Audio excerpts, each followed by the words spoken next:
Okay, welcome to another episode of Sub-Auteurs. We have a very special episode for you today. Today, we'll be covering something that touches on a little bit of real life, a little bit of culture, and of course, a lot of entertainment.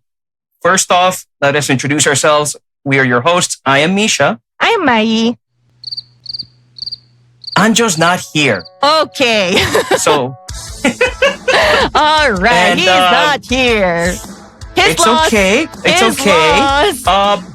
Considering the movie we're going to be talking about today, we have somebody much, much better. Wow. Okay? I'm sorry. I'm so sorry, Anjo. Nilaglag kita. Pero, I know he would have loved to join us for this because hello basketball, but oh well. Sorry, Anjo. He's talking about, if he joined us today, he'd just be talking about how the Lakers are going to get to the finals. Blah, blah, blah. But anyways, yeah, heck with that. Okay, today we are going to be joined by one of my favorite humans, a big-time sneakerhead and one of the biggest all-around Jordan fans I know. Welcome to the show, our sub-auteur today, Mr. Marci Reyes. Hey, hi Misha, hi Mai. Welcome, Hello, Marci. Anjo, wherever you are. Thank you. It's okay, we don't need to talk about Anjo. Thanks for having me. Thank you for agreeing to join us. Thank you Yes. so much. Yeah, I'm excited to be here. Credibility. Excited to. I will try my best. Yes, sir. So you have a lifelong fascination with all of the subjects of the movie that we're going to be talking about today. Today, of course, we are talking about Ben Affleck's latest directorial effort, which is Air, covering the story of how shoe manufacturer Nike got a hold of Michael Jordan. So, tell us about your history with the brand, Marci. Okay, two of my favorite things, movies and sneakers. And now we're going to talk about a movie about sneakers, right? So, how cool is that? Well, Diba? yeah, sneakers. I've loved shoes ever since I was a little boy, which was a long time ago. So, like I was telling you guys, I think I've been a sneakerhead long before the term was even there. I mean, it's just, just a person who loves rubber shoes. That's the thing, and that's how you call it. I guess it stems The from my fact dad. that you call them rubber shoes. Yes, Oh my yeah, God, that's yeah, the person I who loves haven't- rubber shoes. I haven't heard That's what you call it. many people call but it rubber going shoes very in the deep. 2000s Yes. onwards. Like That's, 2010s onwards. how as OG as you can get. Call it Oh, rubber God. shoes. Right?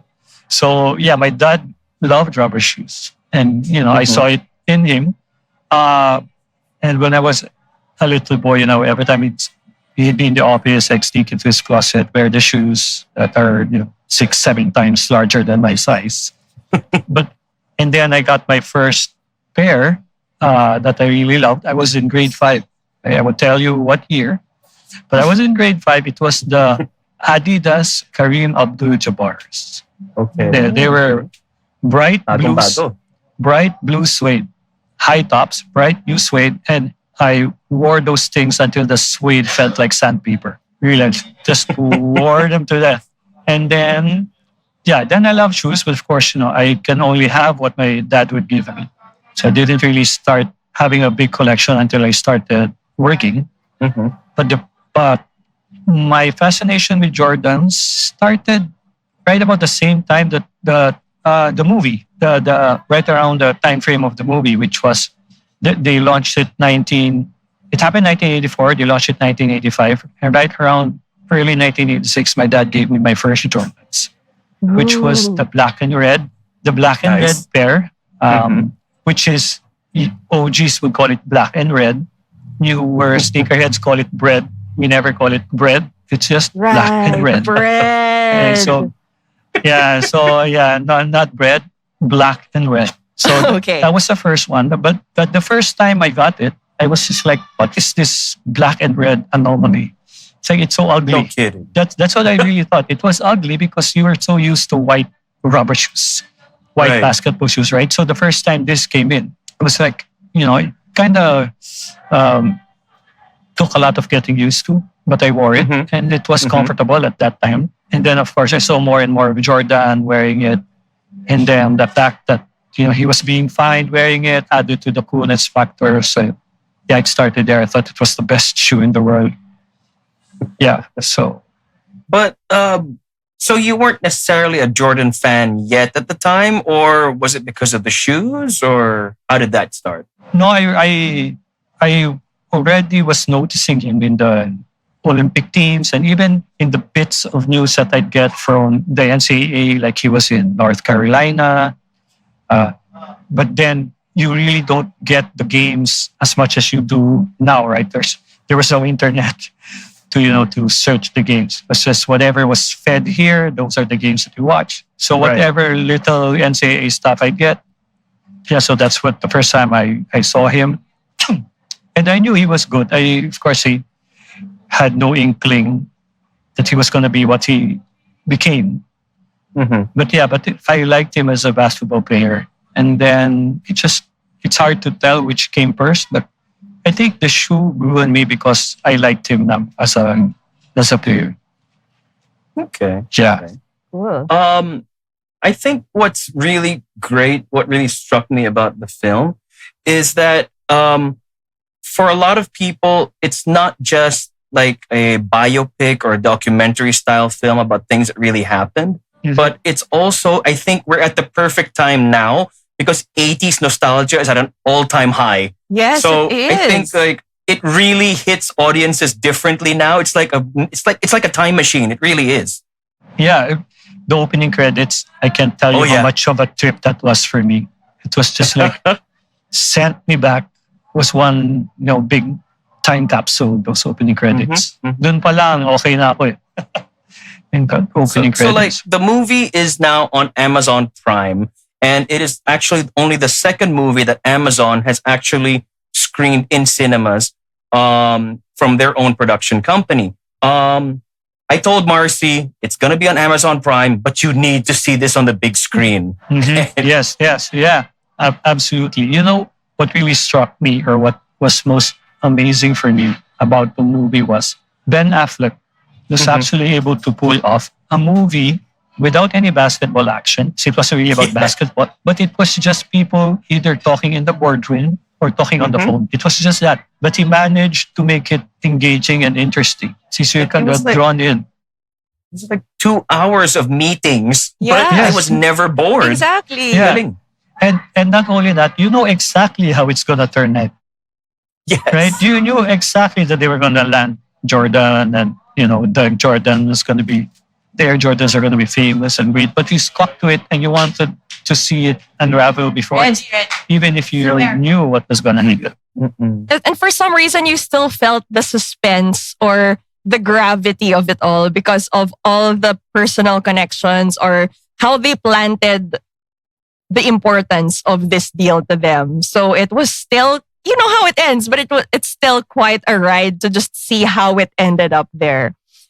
Yes, yeah, and early on, if you think about today, it's hard to imagine Nike being a number 3, like Yeah. falling behind and failing, right? Exactly. So yeah, Or even like just talking about shutting down their basketball shoe division. But it's impossible to imagine now. It's unheard of. right. So you can imagine just how Michael Jordan impacted not just the game, but the whole industry, right? Saving the company and opening the way for the players today of, how the kind of contracts that they get, Mm-hmm. right? It was unheard of, really. Really. Absolutely. Yeah. For anyone who hasn't seen the film yet, the story starts in 1984, and Nike is just, the distant third shoe company compared to the Yeah. giants that are Converse and Adidas. And it has their talent scout played by Matt Damon. His name is Sonny Vaccaro, and he is trying to find the next big basketball star who can be their endorser. But the catch is the endorser has to be cheap. Mm-hmm. And Right. for some reason, he decides to make it his life's mission to go after a big fish. He wants to make a choice that really will have an impact, not just on the sport, but also on the sport garment industry, the shoe industry. And he's willing to break any number of rules to do it. So I guess what we got to ask now is, how did you feel coming out of that theater, Marci, after watching this movie? what was your first reaction? I felt like buying another pair. Spoken like a true sneakerhead. No, but really, it was one big nostalgic trip for me. 1984, I was a senior in high school. So it was a big trip for me. And it kind of reminded me how, what got me into this love affair with shoes. And, it's always nice to hear an amazing story. And it was amazing how one person was able to turn a whole company around and turn it into a giant. So, yeah, it leaves you with a good feeling. And, if you're a movie buff, you also appreciate good movie making and good writing, good acting. Definitely. So, that put a smile on my face.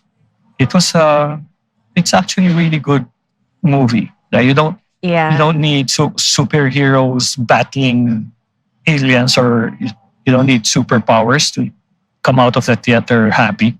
So this was just a simple, well-made film. Yes, and I know you're not alone with the feeling, because when I went to the cinema and watched it, I would look around me and see people in Michael Jordan jerseys, Chicago Bulls jerseys. And then I look down and look at their shoes, and they're all wearing Jordans. Like, a lot of people, not naman all, but a lot of people went in the movie. So I then realized that this movie has a market, definitely, not just basketball fans, but also people who love the shoes.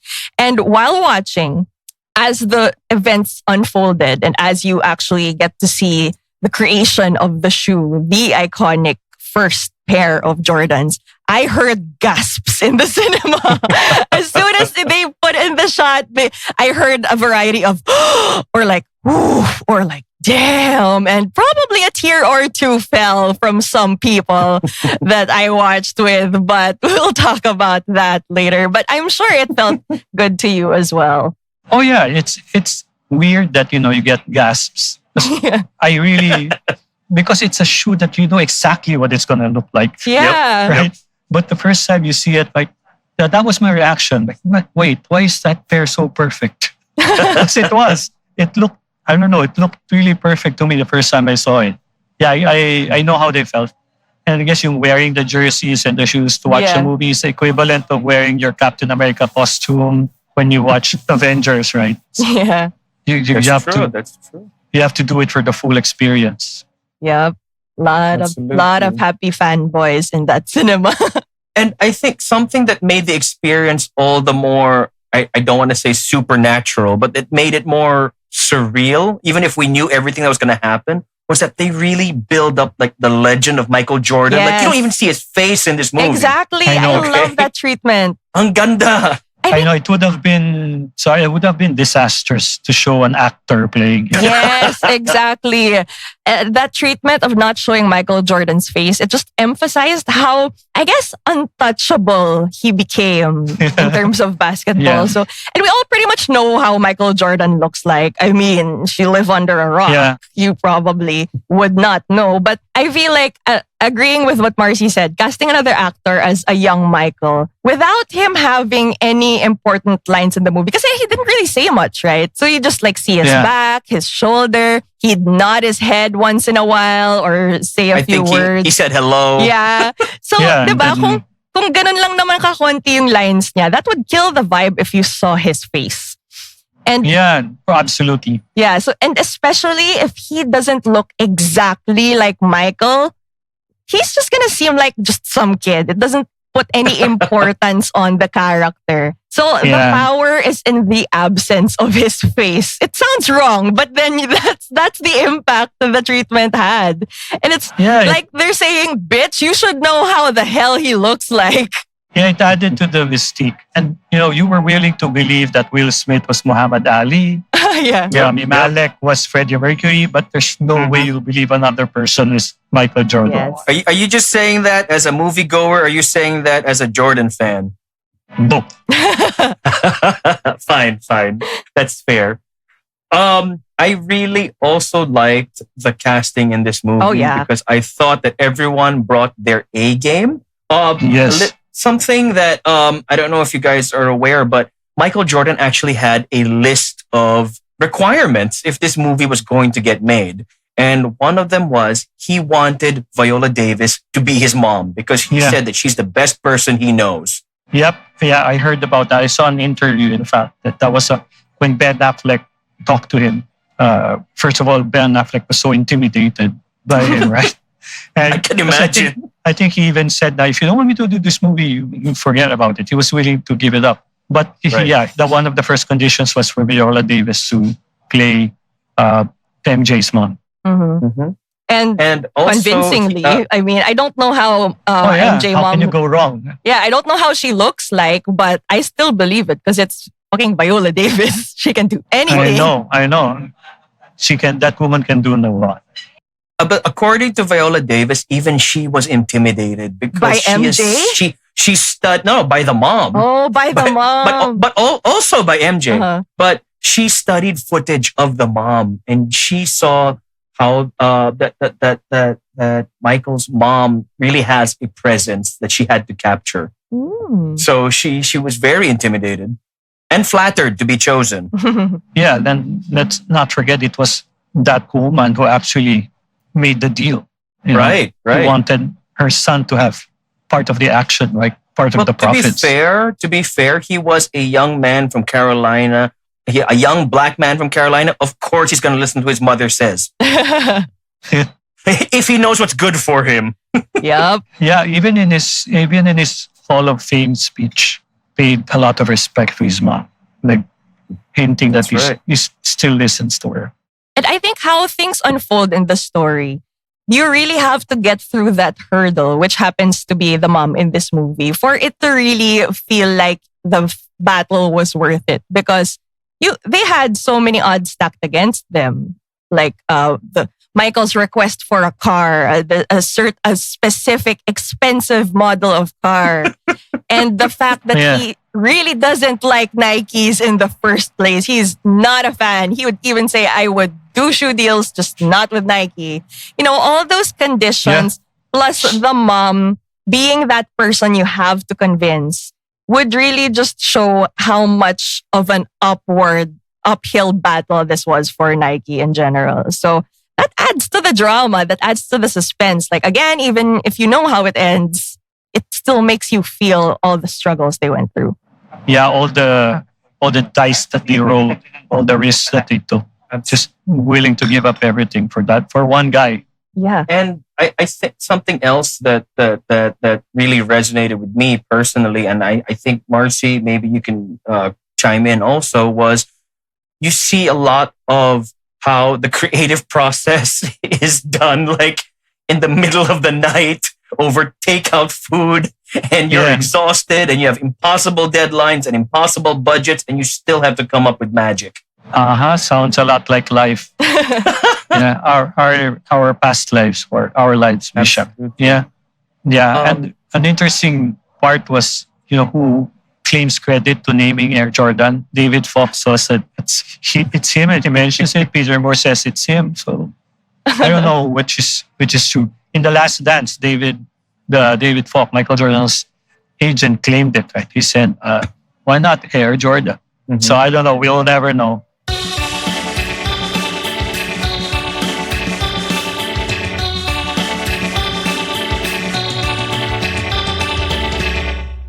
I need to ask though, I know that you probably knew the story of this movie front to back, Marci, but how much did it get right? Or was there anything that they missed out that you would have wanted to see? I'm not sure if they missed out anything, but I know that they tried to put in all the facts in the movie. Like, I don't know for sure if when what certain point they decided to market the fact that the shoe was banned. Because it was when Rob Strasser mentioned it was in one meeting when they said, "No, let's go with it and market it." I don't know if that whole process happened in one meeting. Right. Yeah, but they did. And of course, the shoe that was banned wasn't actually that shoe that they showed it there. It was the majority black and red shoe that was banned, and he was fined for, not the one that they showed. So they took some licensing and put in all the facts. Of course, we never know really what was really spoken in the boardrooms. True. But I think they got pretty much everything complete. I don't think they left anything out. of course, he wanted to leave Nike after the second Air Jordan and wanted to sign with Adidas, and they had to convince him all over again. But that's beyond the storyline of the movie. So Sequel though. yeah, I know. Yeah. Possible sequel. Interesting. They could like air episode 2, Yeah. Revenge I know, of the yeah. Adidas. Oh. Revenge of the Germans. But anyway. Well, okay. So we talked about the portrayal of events, which I guess they did have some creative liberties, maybe dramatized some lines a bit or like some sequences a bit. But okay, to a sneakerhead like you, since this is what the story really revolves around to, what is the impact of the Jordans as, I guess, not just as a shoe, like as a brand, as a lifestyle, as a movement, the whole line? Like, why was this so momentous for sneakerheads in general? I think it's because of how the shoe has gone beyond just a basketball shoe through the years. Because when it was starting out, you'd buy Jordans because, they're Michael Jordan's basketball shoes and it makes you feel like you can play like Mike whenever Right. whenever you wear them. But now it's like, if you wear Jordans to the mall, you look good, you feel good. And they've really marketed to women, to kids, and they have all these collaborations, which, it's become a fashion statement, right? It's become a brand for lifestyle, and it's not just the basketball court. So you get amazed at how well they marketed it and how, the guy hasn't played in decades and Yeah. his shoes still sell. Exactly. Yes. We're up to Jordan 37 Really? already. Yeah. So am I right? Am I saying it right? Yeah, 37. Right? Yeah, we're on Jordan 37. So Oh my goodness. I lost track at the 20s because there was a part there was a time I was also like I couldn't afford them, but I would just like know about the sneakers, like the different Jordan silhouettes and stuff. I lost track at like the late the probably like the early 20s of models because there are just so many. yeah, so even the kids who never actually saw him play, Hmm. well, but of course who see him because of the internet, you can go to YouTube and watch his game. But those who never actually watched him play still buy Jordans because Yeah. of the full mystique behind it. And I feel like a lot of the young people, wow, parang tanda. I feel like a lot of the young people mainly know Michael Jordan as that meme, that crying meme. I feel like there's an I know, entire I know. generation that knows him just by that meme. And that's kind of sad, but I wish they'd at least see Space Jam before. Yung talaga frame of reference mo na Space Jam. Well, Okay, that- yeah. That's how Michael's greatness was introduced to me personally. Well, besides my Yeah, brothers also watching basketball and loving Michael Jordan. Space Jam was just such a huge deal because here you have the greatest basketball player in the world until now, I would say. Fight me, Anjo. But but like yeah, you had the biggest basketball player, the GOAT, and you have Bugs Bunny in one movie playing basketball. Of course, that would cater to me as a kid at the time. So that's could where you I go felt wrong? Yeah. how good he was, really. Let's Yeah, ask Marci about Space Jam 2. What's that? No such thing. Go watch the real Space Jam, kids. Not that blasphemous ism. Not that. Something that we all loved watching in the last couple of years was The Last Dance. Of course, that was peak pandemic viewing, and I need to say that apparently the screenwriter for the movie Air, he was inspired exactly by that segment Yes. in The Last Dance that you mentioned, Marci. And the script was picked up by Ben Affleck, and he brought it to Matt Damon to be their first co-production under their new prod house. And apparently that was before they found out all the things that Michael wanted to see in the movie. And also they made a significant change in the fact that the original draft didn't even have any black people in it. So Ben Affleck said this has to be rewritten, and I'm glad he did because Interesting.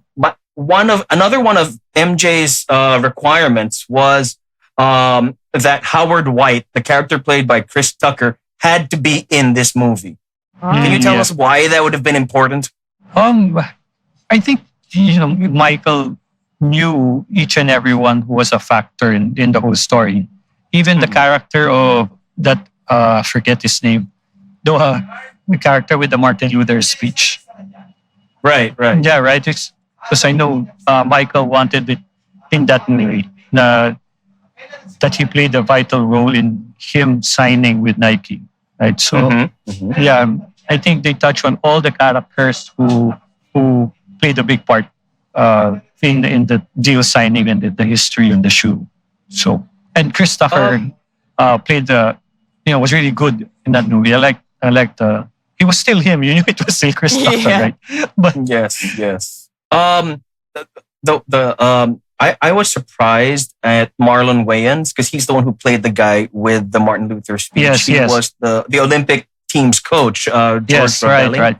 And usually you see Marlon Wayans in silly roles and like stuff like White Chicks. But here he was playing it. He was playing it straight and he was serious. Yeah. And I believed it. Because I think that's something that all the actors in this movie do. They all bring their A game because they knew they were working on something special. They did. My favorite line of Wayans in that movie was when Sonny Vaccaro asked him, "So you think I should go to the Jordan house?"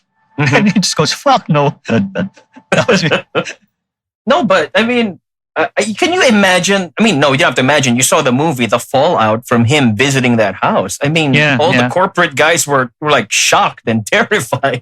Yeah, but I know that's one of the liberties that they took. Because I saw an interview of Sonny Vaccaro that he never actually went to the house. Oh, he just, he just called up Mrs. Jordan. But he never really went to the house. But I guess it's more dramatic to have it face to face. I know, and that exactly. Tell me why you're here. Another cool thing, you know how MJ required that it had to be Viola Davis because he said like that my mother's the best person I know and you got to get the best actress in the world to play her. That's so sweet, by the way. He said you also have to find somebody good to be my father because we also know his father was special to him. Mm-hmm. And in the end, they cast Viola Davis's actual husband, to which nobody had any objections because apparently he's the nicest guy. Yeah, and that guy looked like Michael Jordan's father. More than Viola Davis looked like his mom. Viola Davis doesn't really look like the mom. Not at all. Well, that's a happy coincidence. At least they got the dad right in terms of just like looks casting wise. And speaking of casting, let's talk about Ben Affleck as Phil Knight. So, what are your thoughts? Have you, by the way, a question raised by Anjo as well since he's not here. Have you read Shoe Dog and did you think that Affleck nailed Phil Knight? I haven't read Shoe Dog, but I know what it's. I don't think Affleck knew Phil Knight. He got the jogging suit and the shades right, and the barefoot putting his feet up in the table barefoot. Yeah, but that's about it. That's it. Yeah, but he did a good job directing. Yes, I think we can conclude from this movie that Ben Affleck is really just a better director than an actor. Period. Absolutely. I vouch for that. I mean, Gone Girl, Argo. Yeah, Argo. I loved Argo. The Town. Yeah. He's really a better director than he is an actor. And I think that's why he gave himself the role as Phil Knight because he knows that he's really only good at caricatures. So... he wasn't the central character. He was a joke character in this movie. Yeah, but he didn't do bad. I mean, he was, he didn't nail Phil Knight, but he was funny. He had his moments. Yep, he was good. Yeah. But the best part really was a phone conversation between Sonny Vaccaro and David Falk. The first time he found out that, he went to the Jordan house. That was hilarious. Yeah. Apparently, the guy who played David Falk, MJ's manager at the time, Chris was played by Chris Messina, and everybody said they had the hardest time keeping a straight face because every time they would do the phone call, he would come up with new insults. Oh my God, I love Chris Messina. He's such New insults and new threats. he is such an amazing asshole in movies. An amazing asshole. He's so good at it. He's so good at playing assholes. Yeah. That was the funniest scene of the movie for the year. And it's nice to know that a lot of that was improv because you can also chalk it up. Well, the writing was good in general too. But then his character also just had that flavor of all the... You would be more entertained as he gets angrier. Absolutely. I mean, I just love this whole tradition of making Hollywood agents, or in this case, a sports agent, to be these high blood pressure, short fuse guys. So it really worked for me, and it gave some much needed comic relief because again, this is 2 hours of meetings and brainstormings and negotiations. Yeah, and yet you don't get bored and you stay engaged. For sure. So that's what good writing and good directing does. I was surprised by Ben Affleck because people have asked me if what was that a prosthetic? Is he really that big now? Sorry, not Ben Affleck. Matt Damon. Matt Damon was huge. Yeah. I don't know if it was it? I think that's just what he looks like when he's not training for Jason Bourne movies. Jason also brought that up while we were watching. He was like, is he really that fat now? Is he wearing a fat suit? But I have a theory. I have a really wild theory. Remember Meth Damon from Breaking Bad? Oh my God, ang sama mo. No, you're so mean. No, that's his nickname. That's his nickname online. I know. So remember Meth Damon? She's talking about Marci. She's talking about Kirsten Dunst's husband. Oh my God, Jesse that's Plemons. her husband? Yes, I had no Jesse idea. Plemons from Breaking Bad, who looks like a bad render of Matt Damon on a good day. On other days, he looks like an inflatable version of Matt Damon. So that's my theory. My God. It's Meth Damon. Ang sama mo sa asawa ni Kirsten Dunst. Especially when he came out in El Camino. Yes, where he was the size of a house. Wait, but ang sama mo. You were the one who said he's a house, but yeah, that's true. but no, it's just I just remembered. Okay, maybe it fits the character. Maybe he had to gain that weight. And if he just is that way now, well, no judgment. He still did an amazing job. But yeah, it left people wondering, especially if your last image of him was really the Jason Bourne movies. But I don't know. Either way, I think he was phenomenal. Hey, to be fair, even Chris Hemsworth has a gut when he's not shooting Marvel movies. Yeah, I mean, it's normal. I think, can you imagine the training that comes with it, with being an action star? Fine. So it's understandable. But yeah, that is... Yeah, I guess, that is one thing. they're entitled to their cheat days. Yeah. And to But their... cut him some slack. He's been Jason Bourne for fine. years. But yeah. Okay, I got a question for Marci. The movie's action climaxes with a big boardroom scene where they make their presentation to MJ, and you've been in this situation before where you sit the client down and sometimes maybe the presentation's not going the way it should, and you have to jump in there to save this account. Tell us what you were thinking. What were you thinking during this scene? That it was, close to real life. You're when you're in a meeting and trying to pitch to a client, you kind of are able to tell how it's going, if you're going to get an approval or not, because of body language and all that. Which, of course, it's hard. This is harder to tell when you're via Zoom now, right? But when you're in a meeting in the boardroom, you can kind of tell how your presentation is going. And while things are going on, while comments are being said, you start thinking of what you can say to save the situation. That heroic speech you need to give in order to make the sell. And yeah, that's what you kind of see when Matt Damon, when Sonny Valhalla made this speech to Michael, which was a very good speech, right? Very well written speech. Of course, you don't know if it was really ever said in the boardroom, right? But for cinematic purposes, it was a well written speech, and it made me reflect on real life, and, trying to convince people to buy your shit. Yeah. I loved it. I mean, I got goosebumps while I was hearing it. And again, he's not saying anything that we don't already know. I think the emotion comes from the fact that back then, nobody knew how big the guy was going to get. Yeah. And the fact that everything that guy said came true, whether or not the speech actually happened, I agree with Marci. It works very well as a movie moment. It does. It's fantastic. Yeah, right. And I'm not. You never. Oh, sorry, Marci. I'm sorry. You don't really know if what was that line. It's only just a basketball shoe A until shoe somebody is steps just into a it. shoe until my son steps into it. I love that line. That ganda. That is a mic drop right there. I mean, Right? like she had them and she knew it. And it was so smart of her to use that line on him when she had that last caveat to the deal. Like, okay, I'm gonna accept it, but my son gets rights or like a percentage of all the sales after while while the shoe is selling. So at first they weren't able to agree to that. But Matt Damon himself said Sonny Vaccaro himself in the movie said that, a shoe is just a shoe until somebody steps into it. And then she used that exactly same line to him. And it's like, ooh, damn girl, you're good.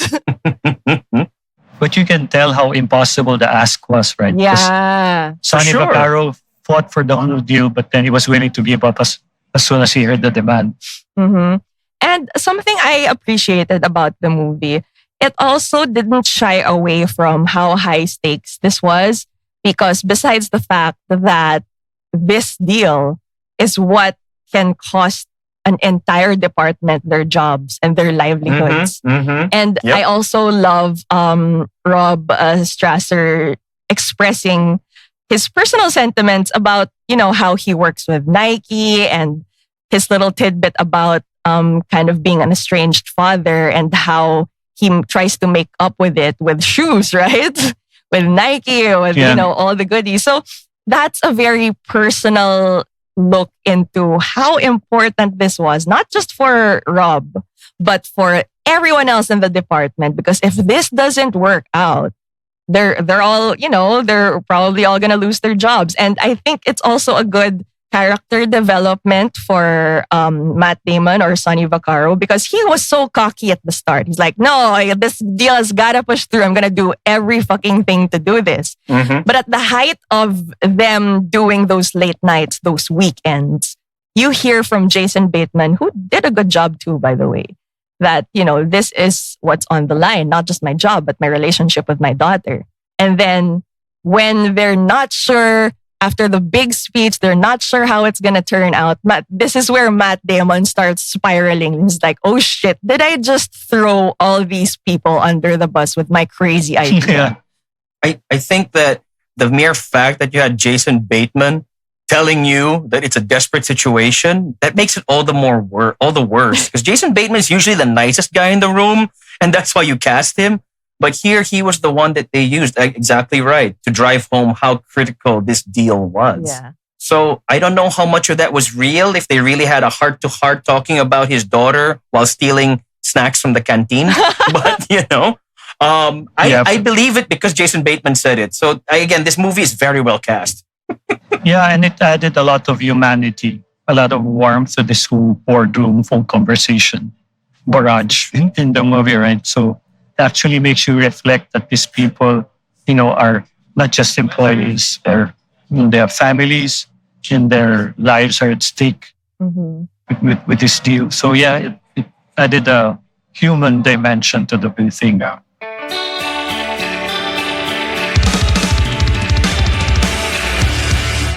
I need to ask, Marci, I don't know if I need to ask because one of the asks of Michael Jordan was that the character of Tinker Hatfield would be removed from the final script, and I was wondering if you could shine a light on that. Probably because Tinker Hatfield never really got involved until the third Jordan, until Jordan 3. Because he was a designer, right? Yes, that was what convinced Michael Jordan to stay after wanting to leave after the Jordan 2. Oh, so we'll see He the wanted sequel. to. Here's to me hoping there's a sequel. Ayun pala, it's gonna pwede pala be- natin i-cast. Yeah, but to a person, to a sneakerhead, to a person who loves Jordan's, Tinker Hatfield is like God. I mean, it's like immortal. So maybe it would have overshadowed the contribution of Peter Moore if Tinker Hatfield was there. I don't know. Maybe that's what he was thinking. And yeah, but maybe because Tinker Hatfield didn't happen until the third. But yeah, I was just The third surprised because I know that Hatfield was instrumental in the design of the later models, but I was just surprised that he was specifically requested to be removed. Oh. So maybe you're right. Maybe he will be in the sequel. Well, I feel like Yeah, the movie's hoping for a beautiful as sequel. is. It doesn't need one. But just in case, there's still some history that can be written into a movie as long as it's written well. For sure. Or maybe because, am I correct? Peter Moore passed away, right? Yes, he Was it right him? before Yeah. the movie started production. Oh. So maybe with, just to respect him and not have Tinker overshadow him. Right. don't know. That makes sense. Right. That makes sense. I'm just guessing. Yeah. Yeah, because what's his name? The shoe designer Peter Moore. He actually passed away a month before this movie went into production. That's sad. Sad, yeah. I need to ask the question that I should have asked at the beginning. But so Marci, I own 3 pairs of Jordans. How many do you have? Really, Misha, really.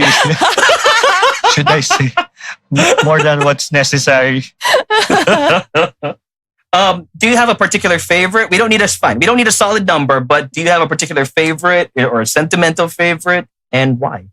Just, are you asking if there's one particular pair? Yeah, or is that like asking to choose your No. children, your favorite child? Yeah. No, I won't be able to choose, but what I can tell is my favorite Jordans would be the Jordan 1. Oh, of course. Definitely. My top 5 would be the 1, the 3, the 4, the 11, and the 23. The 23 is a weird choice because usually, Jordan heads would name from 1 to 12 or 1 to 13. But 23 is way out, but I really like it. So yeah, that's my number 5. So there. So I have the most number I have is Jordan 1s. I have about 70 pairs. Ooh. Jordan 1. Okay. So, but yeah, kind of shy telling everyone how many actual pairs I have. Because you started collecting you started wearing these shoes essentially right at the beginning. Can you tell us about what you've seen about how this sneaker culture has changed and evolved? You can wear it anywhere now. In the movie, somebody said that you only wear them on the basketball court, but now that's entirely not true. It still amazes me how well they've marketed it and how well the shoes are doing despite Michael Jordan being retired for a long time. I like how it's become, more than just a basketball shoe. It has become cooler, and it has become. And it's nice that more people are appreciating shoe design, appreciating shoes, and are wearing them. I'm not mad at that. And of course, even if it didn't happen that way, I probably still like them. I'll probably still be well with them. But yeah, I'm amazed. Like, What if you're I'm wearing just, Converse? no, I'm good. I'm good with Chuck Taylors. I'm good with Converse. I love Jordans, but I also like shoes. So, I'm just a kid from the 80s who liked rubber shoes. So, yeah, I'm all for that. Go buy your sneakers, but please wear them. Guys, wear your sneakers. How strict are you, or how anal are you about your shoes? Because they actually sell inserts now to prevent your shoes from creasing when you bend your foot. They actually stop you from bending your foot. What, really? This is- I need one of those. Yeah. I need one of those. This is way over how in the 90s, guys would put plastic on the soles of their shoes so they wouldn't get dirty. This is even, this is another level up. No, I don't know. Maybe these guys prefer it that way if they don't want to scuff their shoes. They want them bent. Yeah, I can respect that, but I'm just not like that. I'll wear my shoes if they get scuffed. I'll feel bad, but I'm not, gonna get traumatized or anything like that. Fair. Yeah, if it gets dirty, it gets dirty. Just, wear them, respect them that way, and I don't just stomp them out.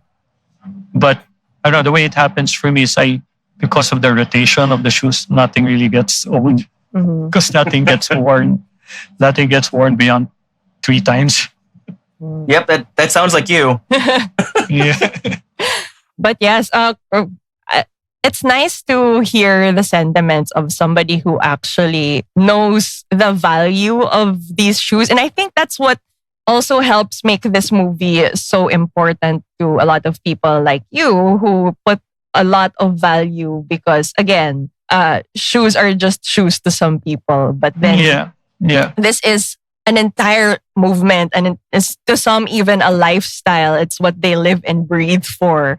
So just seeing how things started for this one company and how much of a struggle it was to finally get to the status that they have now, decades later, it's an amazing story that has been told and I guess well directed as well because you can't just chalk it up to telling the story as is. There's just this amazing recreation into film that this movie has done because you can just watch documentaries about it. I'm sure there's a shit ton of documentaries about it if you just want to see how things unfold. But this makes it entertaining and somehow meaningful to a lot of people. Yeah, and you're right when you say that, they're just shoes. At the end of the day, they're just leather, rubber, cloth, and glue, right? But it's the stories behind each pair. It's a feeling that you get when you have a new pair. That's what, makes you love that, makes you buy into that. But yeah, they're just shoes. But, wear them and love them. Wear nice shoes. Yeah. I just wanted to say, that I don't know if this is going to be the start of a trend of movies about our favorite brands because like the last few years we've been seeing a lot of movies about tech innovators. We've seen movies about Facebook, about we saw that miniseries about the WeWork guy. We had about the Theranos woman. And now we're gonna have a movie about BlackBerry next year. Really? And yes, we are. We're getting a movie about BlackBerry. So I think that this movie came at the exact right time for people of a certain age to get their nostalgic kick while also getting a little bit of that insider feel for these world famous brands. So I actually look forward to more. Yeah, maybe it's about time we have an alternative to superheroes. I know the fatigue is real. It's true. It's so true. Like we talk about superhero movies a lot on this podcast, but even we are getting kind of exhausted for it. So it's nice considering this is also just a lot of talk. It's not even, you wouldn't say it's visually stunning. You wouldn't say that, there are so many big phenomenal things that happen. It's just a straightforward story, but told so well. So yeah, it's refreshing. It was so refreshing and still worth it to see in the cinemas, despite it just being a lot of talk. Yeah, maybe people just want to see good writing and directing instead of amazing CG, right? Yeah. Yeah, I think we've had our fill already. As much as I love superhero movies, I mean, I think I need a break. I really do. Yeah. Yeah, but having said that, I still have to see Guardian. I haven't seen it either. To be fair, it's actually it's fucking amazing. Just for the record, it's amazing, which I'm glad for because I was already ready. Like, this is it. If this is bad, I'm done. I'm tired. Mm-hmm. So yeah, it's a refreshing movie to see. And I guess for those of you who are interested or haven't seen it yet by some reason, that if you just listen to this podcast, it's probably still out in cinemas as we release this. Mm-hmm. But if you weren't able to catch it, it is on Amazon Prime, and I recommend it personally. So what do you guys think? Like, what would your words be to convince someone to watch this movie? Well, if you want to see a good movie, go see it. If you want to see good acting, a good script, good directing. Ben Affleck's feet. Go see it. Whether Ben Affleck's feet, Matt Damon's gut. But if you're into movies, you don't have to be into Jordans or shoes like that. True. But I think you will appreciate it. Absolutely. I agree with all of your sentiments. I love, again, what Marci said earlier. It's a simple story, but it's well told. And it taps into something that's very real and relevant now. Because like the celebrity culture that basically rules, all of social media was just like in its infancy at the time, where it was becoming more about the faces behind the brands and the brands themselves. And it also gives a lot of our favorite actors a chance to show what they do best. So yes, I highly recommend it, and I enjoy this movie. No questions. Yes. So, well, thank you, Marci, for your time. We appreciate it so much. Your time, your knowledge, your connection to this entire topic. But okay, I think this question we just need to raise for Anjo's sake, because he wanted to know, who are your bets for the NBA playoffs since it is in season after all? I'm just going to throw Anjo a bone here. So he specifically asks, Lakers or Nuggets? And Heat or Celtics? Okay. Before I was a Chicago Bulls fan, I was a Lakers fan because of James Worthy and Magic. And then I dedicated myself to the Bulls because of Jordan. And after that, I went back to the Lakers. I see. Because of Kobe and Shaq. And ever since then, I like the Lakers, except when a certain player joined them, a player that I don't really love. So whoever could it be? I'm so glad Anjo's not here. Let us not mention the... He who must not be named. He who starred in the Space Jam sequel that never existed. The GOAT pretender. Whoa! Yeah. Oh, snap! Hey, sorry, Anjo. I don't know you, but hey. It's fine. No, but I think Denver is gonna win the whole thing. Oh my God! I feel like they are. I see. I think the Heat will beat the Celtics. I think, but I think the Nuggets are gonna have their first championship ever. That'll be amazing. That is gonna be interesting to see. That'll be great to see. Yeah. And I wouldn't want that certain player to equal Kobe with 5 rings. Must not happen. The basketball gods must never allow it. Oh my God. Kobe will not allow it from heaven, I hope. I remember the morning when we were watching Kobe's last game live in the office. Oh shit. And no work happened that morning. Like I was on one end of the table, Marci's over there, like half the people in the office who were supposed to be working were all just watching this game. Absolutely no work was done that night.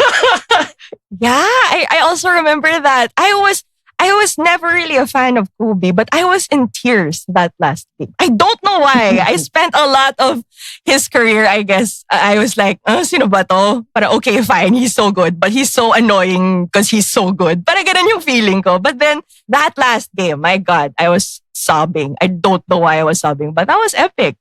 It's okay. Yeah, the Lakers still got a guy who's good but annoying. Ooh, thoughts on the Kobe shoes? I think next to the Jordan line, for me at least, in my opinion, the Kobe lines is the best. Nice, no? And I really wanted that pair that was designed, like the Philippines design with the red and blue colors. I forgot what it was called, but I found that so pretty. I like the Kobe line. I'm glad that they settled things with the wife so they can keep on making them. Okay, so I guess we are wrapping up. Thank you so much, Marci. You asked Deng the other day if she was aware that I was going to be having the best guest ever on this podcast, and thank you for living up to that. We had our best guest ever. With all due apologies to past, present, and future guests, but thank you, Marci. It was really fun. Taking a walk down memory lane. And thank you, guys. We would love to see you again the next time we have a basketball movie on this show. Yes. Sure. And to my, just have one final message to my fellow sneakerheads. Remember, you do not have to need, you only need to have. Beautiful. Oh my God. Beautiful. Now I want to go You out are and buy terrible shoes. for budgets. You are terrible for wallets. Like, I want to buy shoes right now. Marci is terrible for credit cards.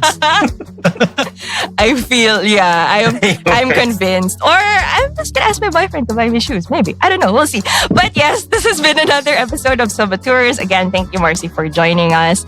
And we have conversations like these around movies. So if you want to get in touch or listen to more of our episodes, we are on Apple Podcasts, Google Podcasts, Spotify, wherever you get your podcasts. Please subscribe and listen to our other episodes. We also have social media. We have Instagram and TikTok at Sub-Auteurs Podcast. And we have a Facebook group and a Facebook page where you can let us know what you think. Or we also have that Facebook group where we can just freely chat movies and send memes and whatnot. So, All right. Thank you to everyone. Thank you. We have been your hosts. I'm Misha. I'm Mai. Wala pa rin si Anjo. And Nga I'm pala. Marci. There you go, Marci. Okay lang, Marci's better. Marci's better. All right. Thank you so much, Marci. Bye. Thank you. Thank you.